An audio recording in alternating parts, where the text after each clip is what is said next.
우리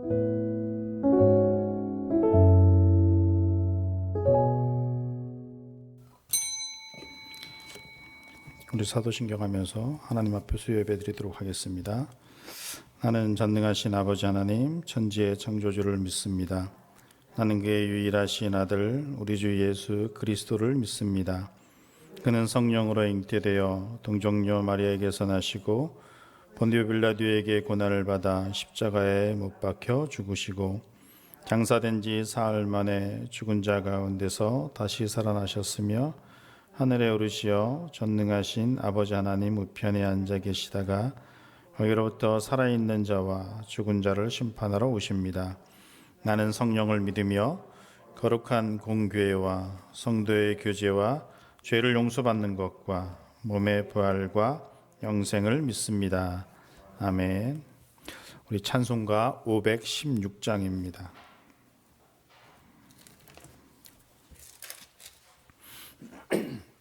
516장 찬송하도록 하겠습니다.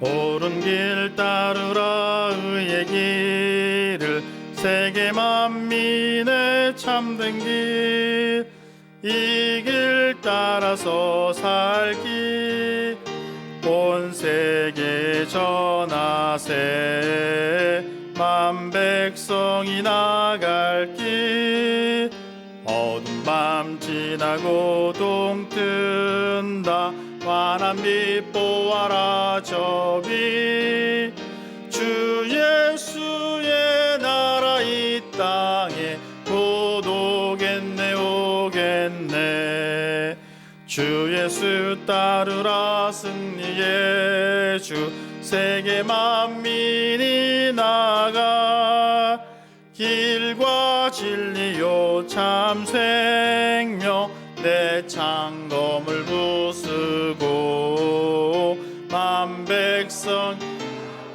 왕 어두운 밤 지나고 동 뜬다 환한 빛 보아라 저 빛 주 예수의 나라 이 땅에 곧 오겠네 오겠네 놀라운 이 소식 알리어라 세계 만민을 구하려 내 주 예수를 보내시 참 사랑의 하나님 만 백성이 따를 길 어두운 밤 지나고 동 뜬다 환한 빛 보아라 저 빛 주 예수의 나라 이 땅에 곧 오겠네 오겠네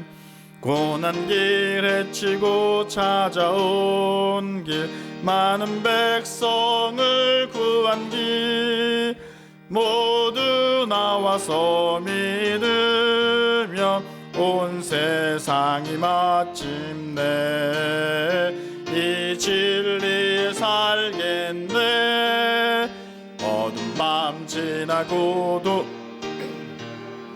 환한 빛 보아라 저 빛 주 예수의 나라 이 땅에 곧 오겠네 오겠네 아멘. 오늘 우리에게 주신 하나님의 말씀 보도록 하겠습니다. 열왕기 하입니다. 열왕기 하 구약성경 584페이지 열왕기 하 14장 1절에서 14절 말씀입니다.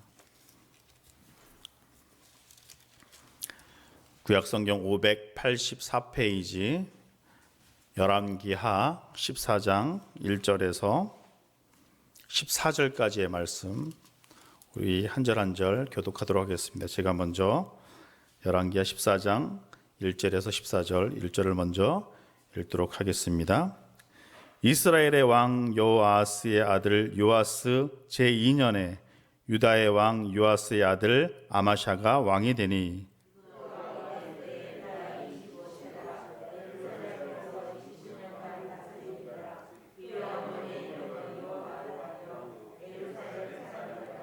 아마샤가 여호와 보시기에 정직히 행하였으나 그의 조상 다윗과는 같지 아니하였으므로 그의 아버지 요아스가 행한 대로 다 행하였어도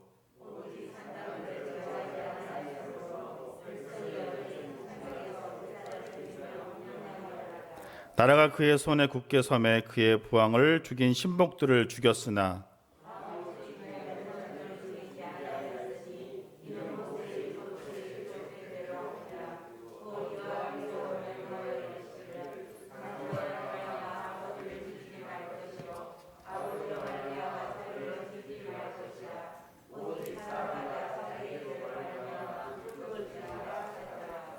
아마샤가 소금 골짜기에서 에돔 사람 10,000명을 죽이고 또 전쟁을 하여 셀라를 취하고 이름을 욕두엘이라 하였더니 오늘까지 그러하니라.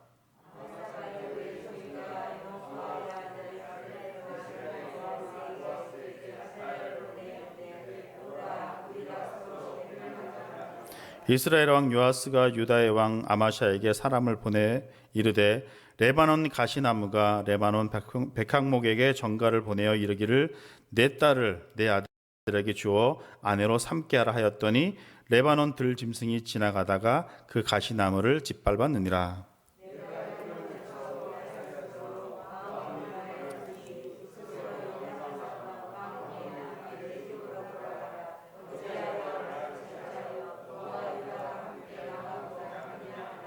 아마샤가 듣지 아니하므로 이스라엘의 왕 요아스가 올라와서 그와 유다의 왕 아마샤가 유다의 베세메스에서 대면하였더니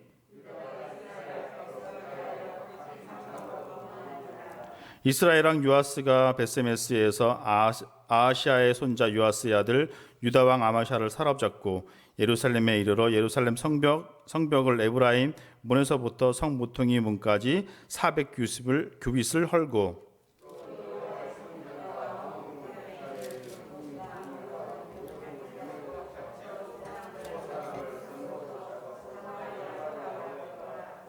아멘. 할렐루야. 이 수요일 저녁 하나님 말씀을 사모하는 마음으로 오신 여러분들을 환영합니다. 인생에는 기준이 필요하고 참 기준이 중요합니다.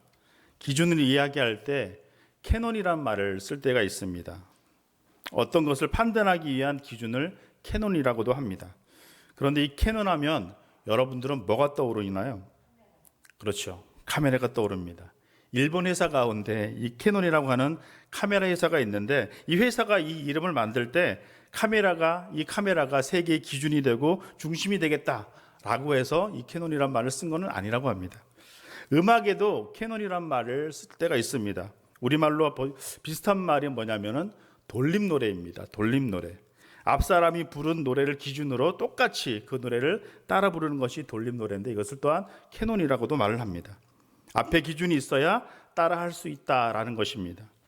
우리 인생에도 캐논이 필요합니다.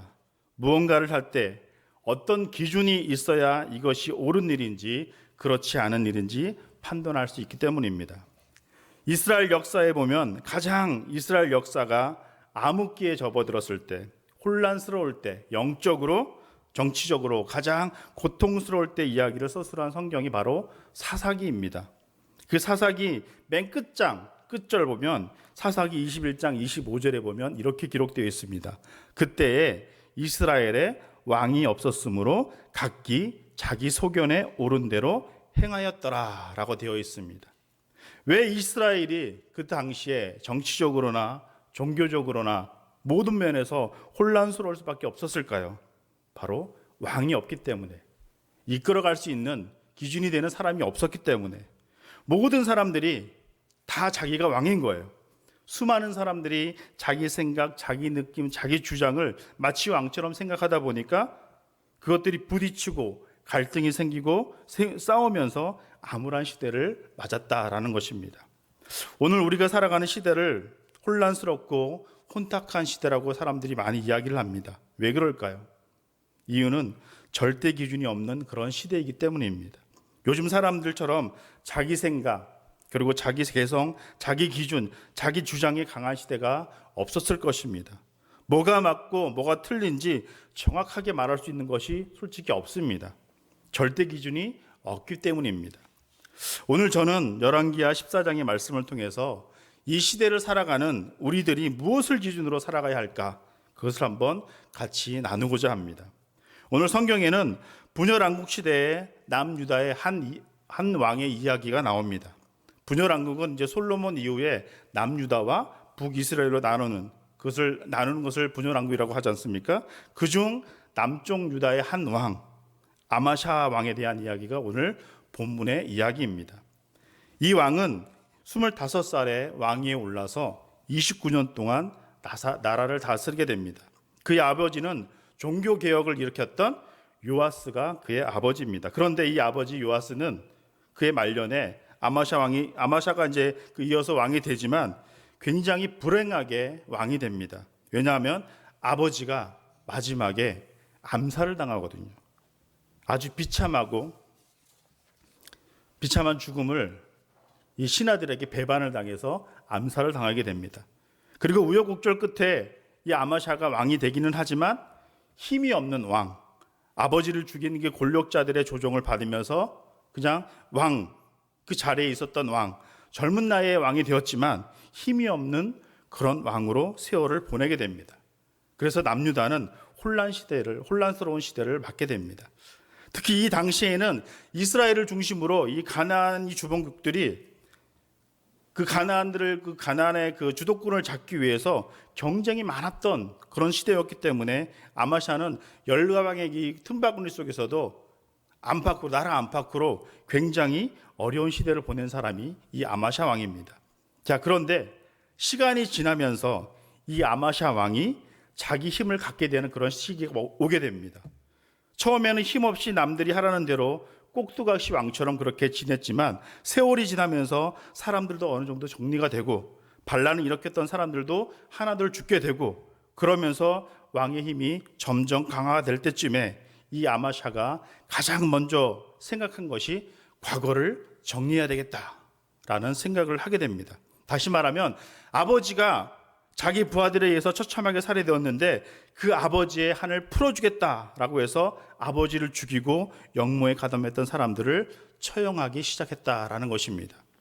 열왕기하 14장 5절 오늘 본문 5절에 보면 시간이 지나서 나라가 그의 손에 굳게 섬에 그의 부왕을 죽인 신복들을 죽였으나라고 되어 있습니다.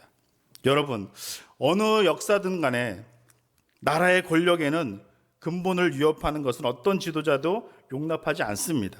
특히 절대 군주 시대에는 왕의 권력을 탐하고 그것에 도전하는 행위에 대해서는 그 사람의 죄만이 아니라 그 가족들과 주변에 관련된 사람들의 죄까지 다 물어서 어떻게 합니까? 다 죽이게 됩니다. 우리나라 역사에도 3족을 면한다, 9족을 면한다, 그러잖아요.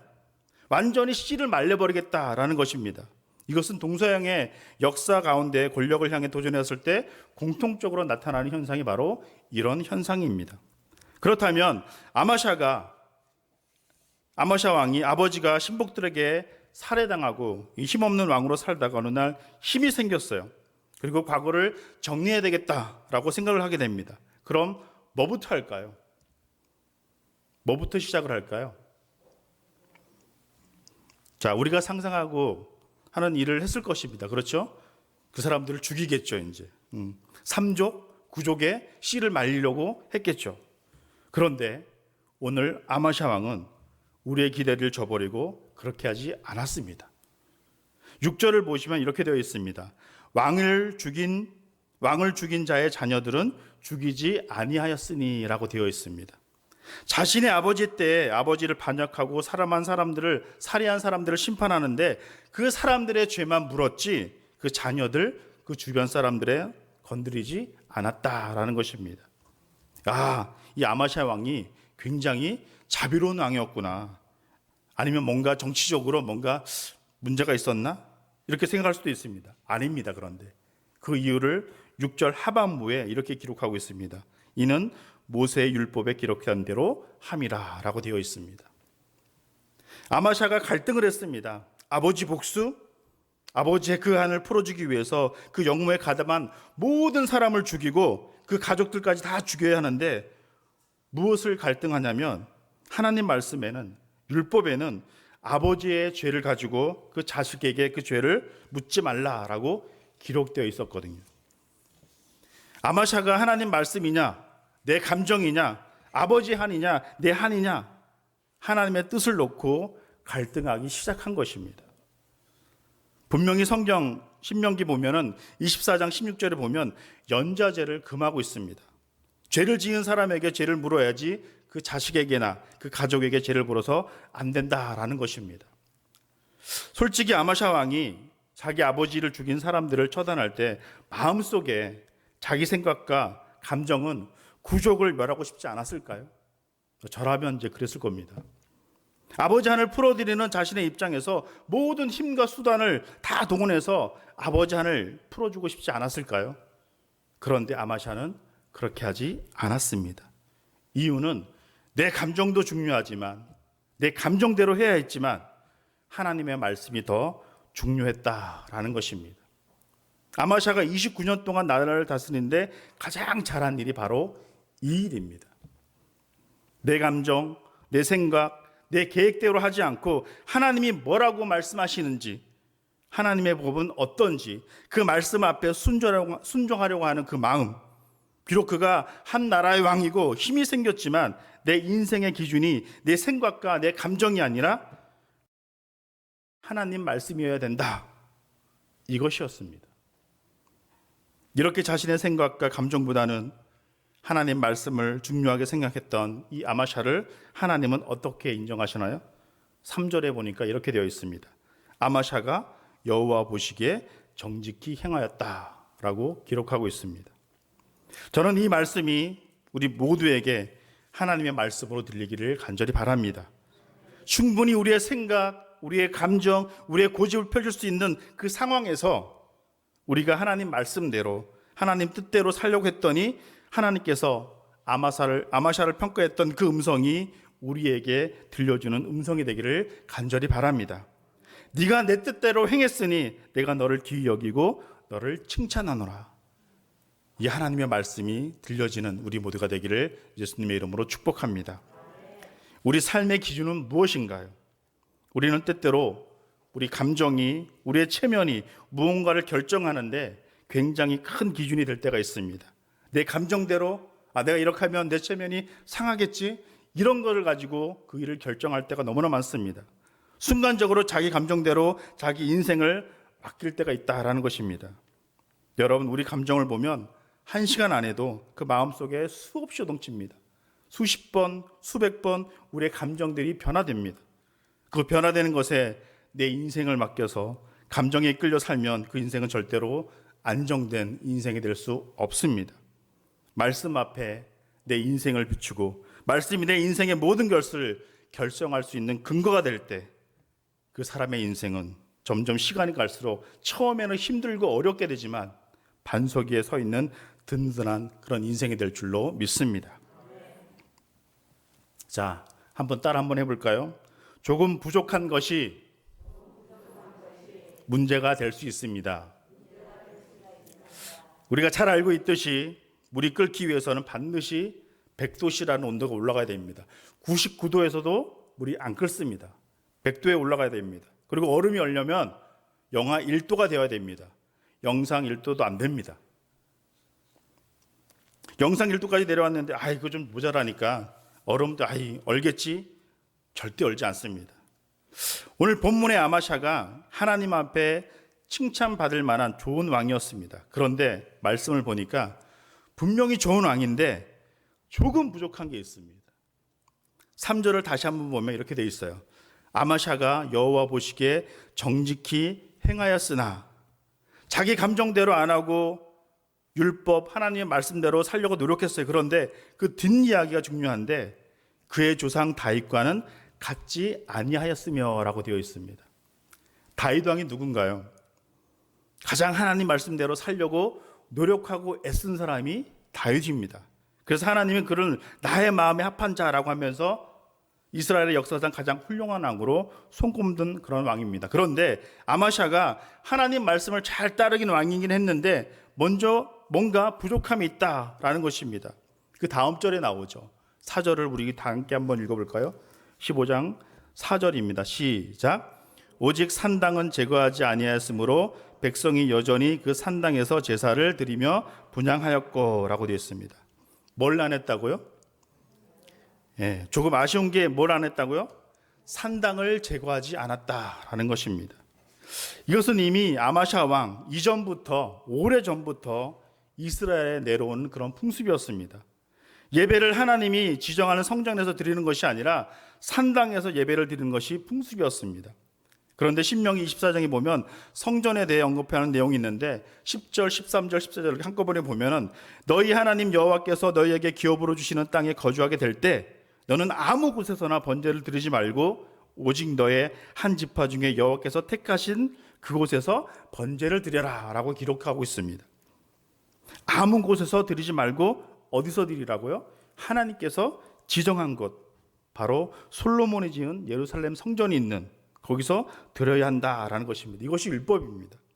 하지만 이스라엘 백성들이 이 하나님의 말씀을 무시하고 못하러 멀리 예루살렘까지 가서 예배를 드려. 바쁘고 시간이 없는데 그러니까 가까운 예배 초소를 하나 만들어서 여기에서 예배를 드리자 라고 해서 곳곳마다 제단을 만들어서 거기에서 예배를 드리는 거예요. 하나님께서 우리의 중심을 아시겠지. 우리 형편이 저 멀리 성전까지 갈 수 있는 그런 형편이 아니잖아.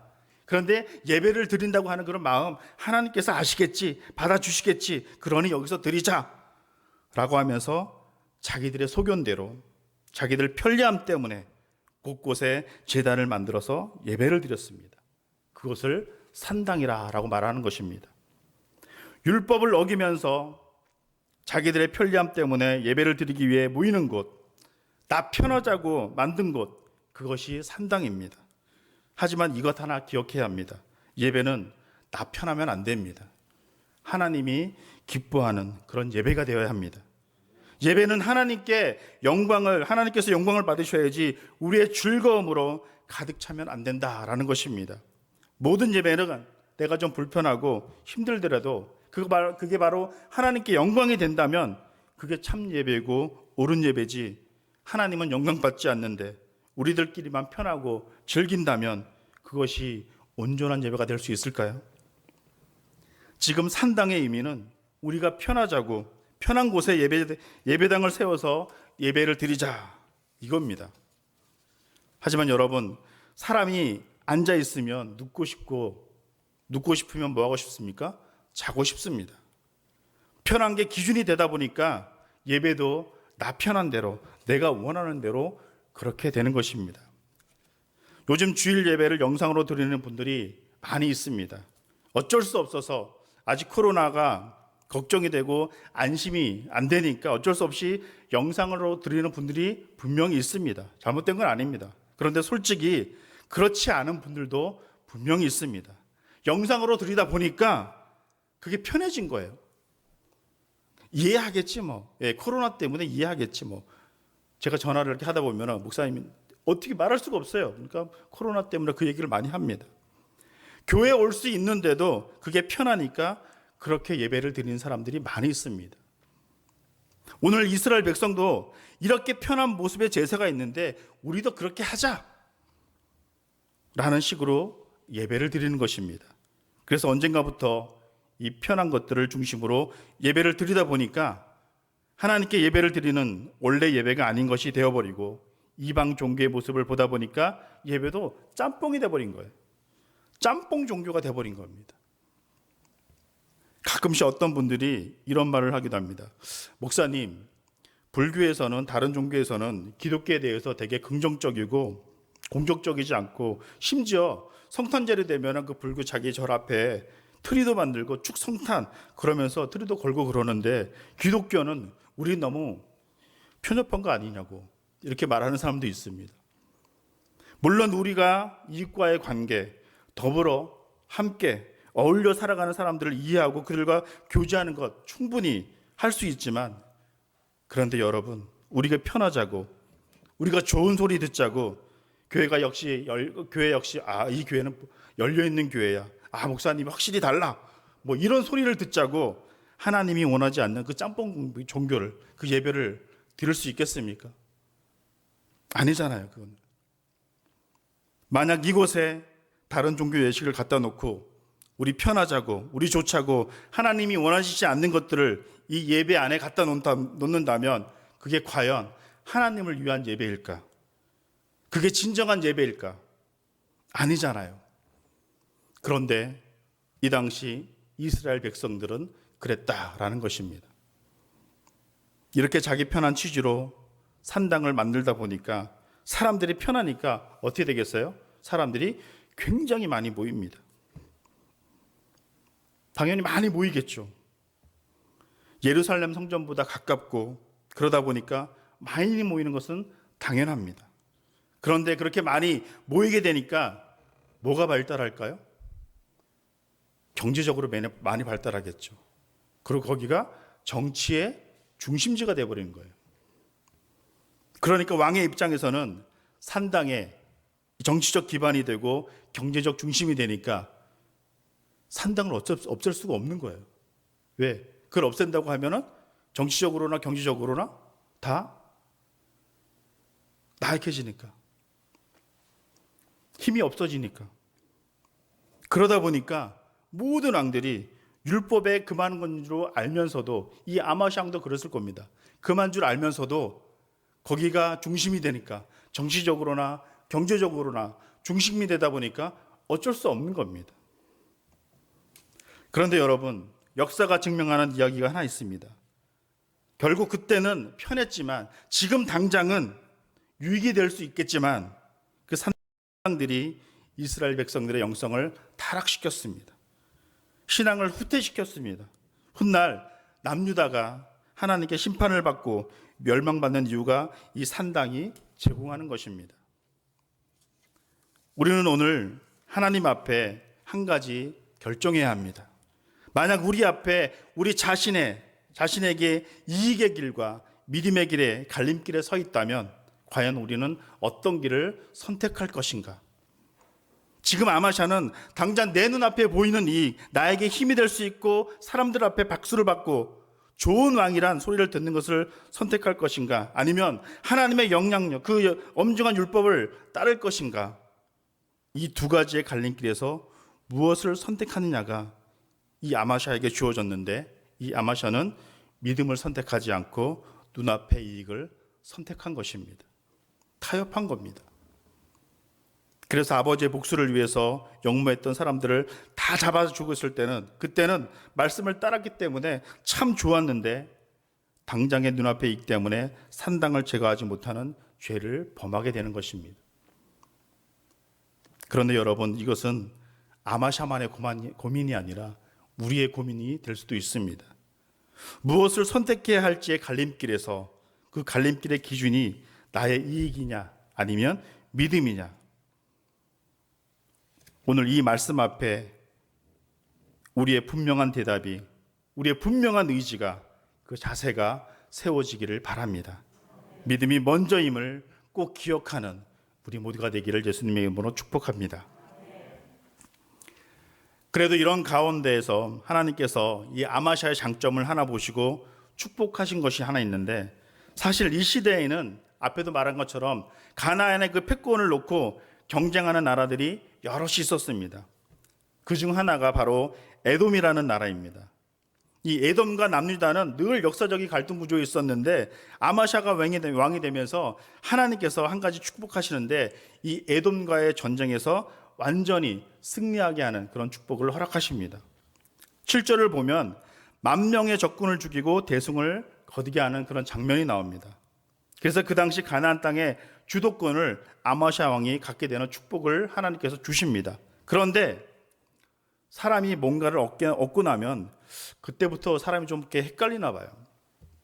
아마샤가 전쟁에서 대승을 거두다 이 아마샤가 착각하는 것이 하나 있었는데, 자기가 대단한 사람인 줄 알게 됩니다. 그동안 긴장관계에 있던 에돔이라는 나라, 정말 거대한 나라였거든요. 정말 그 가나안 땅을 모두 제패할 만큼 큰 힘을 가지고 있던 나라가 이 에돔이라는 나라였는데, 그 나라를 이기고 그러니까 이제 내가 생각하고 내가 결정하는 모든 것이 이루어질 것이다 라고 착각하면서 교만한 그런 모습으로 이 아마샤가 나아갑니다. 그 당시 이스라엘은 앞에서 말한 것처럼 남유다와 북이스라엘로 나누어졌잖아요. 그런데 이 아마샤가 이 에돔을 이기고 나니까 좀 힘이 생기니까 이스라엘, 북이스라엘을 한번 넘봐야 되겠다. 옛날 다윗 왕이 이루었던 그 통일 왕국을 내가 한번 이루어야 되겠다 라고 하면서 북이스라엘 왕에게 우리가 한번 붙어보자 라고 서신을 보내게 됩니다. 그 북이스라엘 왕이 요아스 왕입니다. 아마샤 왕의 아버지도 요아스였죠. 그 동명이인입니다. 동명이인. 북이스라엘 그때 왕도 요아스 왕입니다. 하여튼 아마샤가 이 도발의 구절에 보면 요아스가 이렇게 이야기를 합니다. 레바논 가시나무가 레바논 백향목에 전가를 보내 이르기를 내 딸을 내 아들에게 주어 아내로 삼게 하라 하였더니 레바논 들짐승이 지나가다가 그 가시나무를 짓밟았느니라 라고 말을 합니다. 서신을 보냈는데 이런 말을 하게 된 겁니다.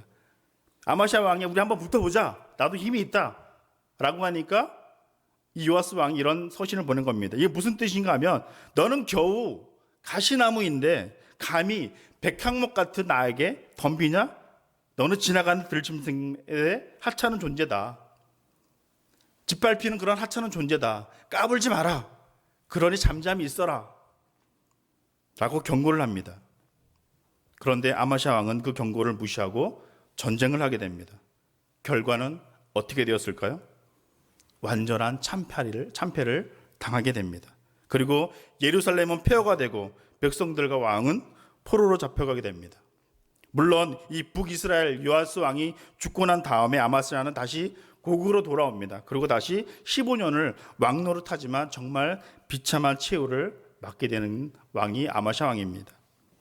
왜 이런 일이 일어났을까요? 하나님께 칭찬받고 처음에 승승장구하던 이 아마샤 왕이 왜 이렇게 되었을까요? 이유는 하나입니다.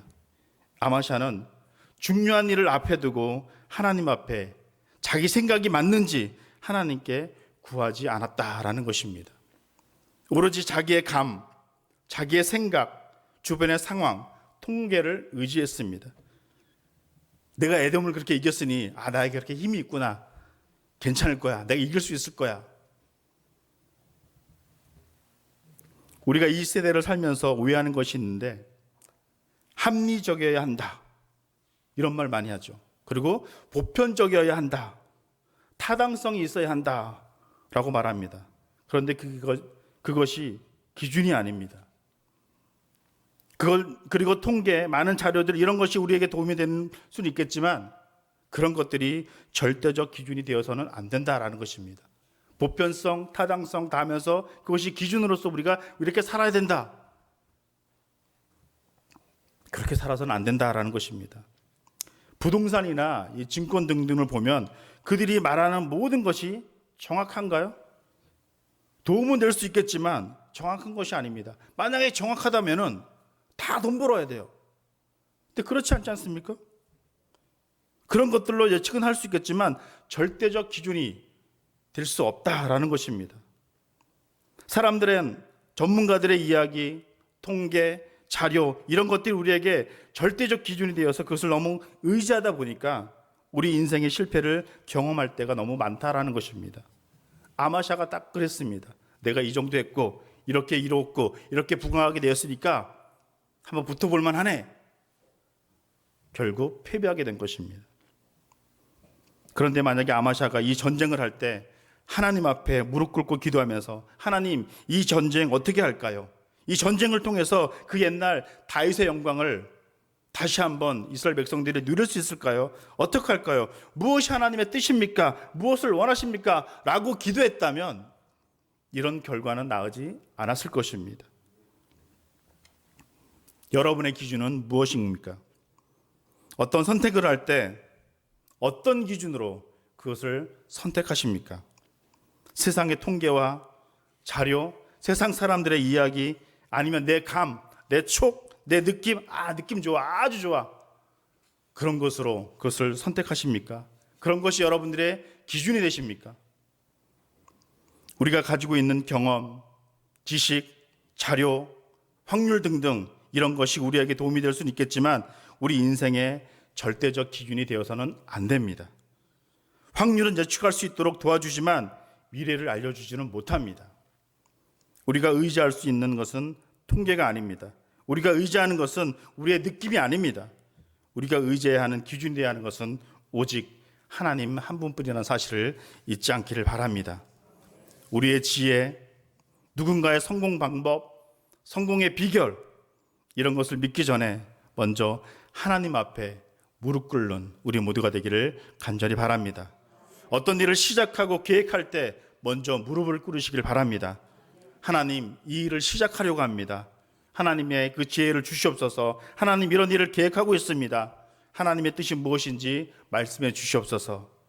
이렇게 기도할 때, 그것이 기준이 될 때, 그 하나님의 말씀이 우리 삶의 기준이 될 때, 우리 인생은 넘어지지 않고 아름다운 인생, 하나님 보시기에 정직한 인생, 아름다운 인생, 하나님 보시기에 좋았더라 라고 하는 그런 인생이 될 줄로 믿습니다.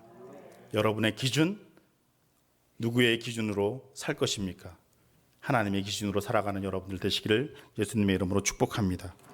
기도하겠습니다. 사랑과 은혜가 많으신 아버지 하나님, 하나님 말씀 가운데 저희들이 기준으로 삼고 그 말씀으로 말미암아 나의 유익 가운데에서, 나의 이익 가운데에서 그 모든 것을 버리고 하나님의 기준을 따라 살아갈 수 있는 믿음을 저희에게 허락하여 주시옵소서. 현실 속에서 보이는, 지금 당장 내 현실 앞에서 보이는 이익이 아니라 하나님 말씀의 기준으로서 하나님이 원하시고 뜻하시는 그런 삶이 될 수 있도록 인도하여 주시옵소서. 우리의 삶 가운데 우리의 교만한 모습이 사라지게 하시고 언제나 하나님 앞에 겸손함으로 그렇게 하나님께 나아가는 저희들 될 수 있도록, 그렇게 세상을 살아가며 하나님의 영광이 드러나는 저희들의 삶이 될 수 있도록 인도하여 주시옵소서. 이 수요일 저녁 하나님 앞에 부르짖으며 하나님 앞에 간절하게 기도하는 주의 백성들을 기억하시고 저들의 기도가 한 가지라도 땅에 떨어지지 않고 그 간절함이 하늘에 그 하나님의 마음을 두드리며 하나님의 그 마음을 열어 온전히 연락되고 온전히 하나님께서 주시는 열매로 가득 채워지는 그런 삶이 될 수 있도록 축복하시고 인도하여 주시옵소서. 우리 예수님의 이름으로 기도하옵나이다. 아멘. 찬송가 546장입니다. 546장 찬송하도록 하겠습니다.